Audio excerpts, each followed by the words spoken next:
What's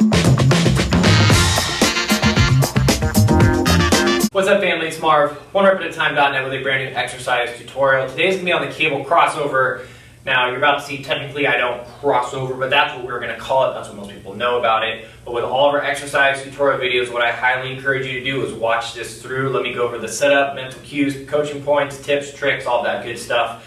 And then until you feel confident and competent doing it on your own, you can have us in your ear, so to speak, until you're ready to do it without us coaching you every step of the way. So we're going to be using a cable machine. We're going to go from 3 angles: high to low, middle, low to high. You can change the emphasis of your chest based on the angle of pull. Now, because this is a chest exercise, our shoulder blades have to remain back and down in that packed position.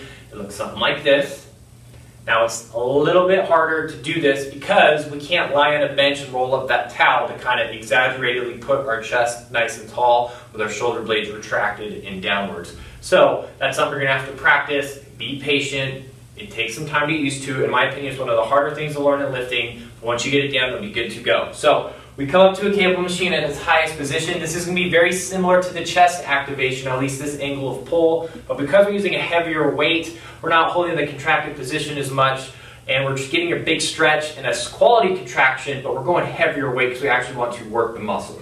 So we're going to step out. And a staggered stance is what I find feels best. My chest needs to be nice and tall. My shoulder blades are back and down. And the movement is bringing our hands down towards the bottom while rotating over in this position. Now, at this position, I don't care where my hands are. I don't want them to touch, but I am focusing on my elbows. I am picturing touching my elbows together. Doing so will get a much better contraction of your chest. And if you recall from our other videos, our chest's main job is not this. It's actually to bring our arms across and rotate. Now, why a press works is look at that arm. It's the same position as if I'm doing this and that. So we're making this in isolation to really feel and squeeze that chest. So again, we come staggered nice and tall. Now, you can, I prefer you to start with, thumbs facing the ceiling, come down, rotate, thumbs facing each other. However, you can keep your palms facing down the entire time. I just find we might as well get some internal rotation versus having your palms facing together. So because we're using a cable machine, these are known as D handles, let's take advantage of the fact that we can rotate. So either rotate or keep your palms facing the ground the entire time, you get a better contraction. Now again, chest is nice and tall. We're keeping our shoulder blades back and down. And the breathing is down, exhale. Inhale as you slowly come up, get a good stretch. Down, exhale. Now, I like to look slightly down. Personally, that's just my personal preference, but obviously you can look straight ahead. Keep your shoulder blades back and down. Good. Inhale up, down. Good. So that is the high to low, which is to get a little extra emphasis on your lower chest. If we do one that's similar to a pec deck, so it's pretty much in line with the angle of pull, we can emphasize more of our middle chest. And because it is in isolation, almost like a fly, you're getting that inner part of the chest. Now the whole chest is contracting, but you could get a little bit of extra emphasis. The same principles apply. So staggered stance, shoulders, chest up nice and tall. Okay, shoulder blades back and down. I like to rotate, but again, you can keep your palms facing downwards the entire time. I just don't really see, we could do this, but if we could get extra contraction, we might as well. So palms facing down, chest up nice and tall, keep them packed.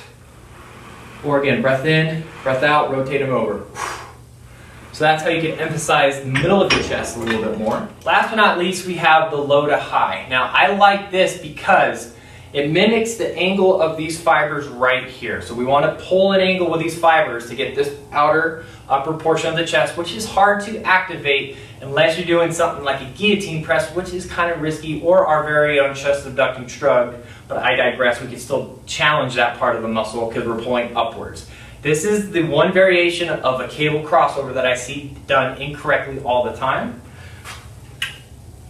So same position, step out so you unweight the stack, stagger stance. This time I'll put my right hand first, chest is up nice and tall, and what we're going to do is from this angle of pull, we're going to bring our chest up. Now notice how low I stopped. A lot of people will come all the way up to eye level. In my opinion, that takes some emphasis off the chest. From here to here is mostly our front delt, our front shoulder. So let's keep the emphasis on the chest. So I like to have my palms facing up the entire time, chest nice and tall.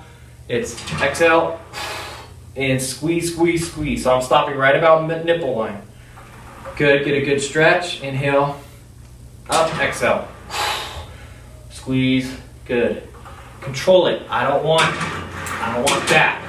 Okay, I want up, squeeze the muscle, get a good stretch. Because this is a secondary exercise. It's not the main exercise of your workout. We're trying to get a really good contraction, get a nice feel, all of that. So that is how you do the cable crossover. Let's just do any variation you want. Actually, you know what? I take that back. We're going to do low to high because that's the one that I see people mistaking all the time. Let's coach you through it. So you come to your cable machine, you have a D handle on, or honestly, you can just grab the handle with your hands, just a knot, but set the weights. Okay, you're going to take a step forward, a staggered stance, so the weights are pulled off the weight stack. Palms are facing up, chest is nice and tall. Now, get your shoulder blades back and down, and your goal is to keep them there the entire time. We're going to do a breath in, up, exhale, stop at chest line, squeeze that chest. Inhale as you slowly let it come, stretch behind you. Up, exhale, picture your elbows together, squeeze that chest as hard as you can.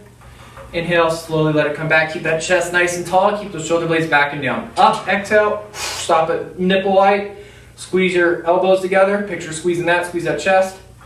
Slowly inhale, up, exhale, squeeze, squeeze, squeeze. Good, keep that chest nice and tall, keep those shoulders packed. 3 more. Up, exhale. Squeeze that chest, squeeze that chest. Good. Slow, control it. Inhale on the way down. We're getting a good stretch from the bottom. Just keep that chest up. Inhale, slow and controlled. Get a good stretch. Big stretch, big stretch. Last one. Up. Squeeze that chest. Stop at nipple line. Elbows together. Control it, control it, control it, control it.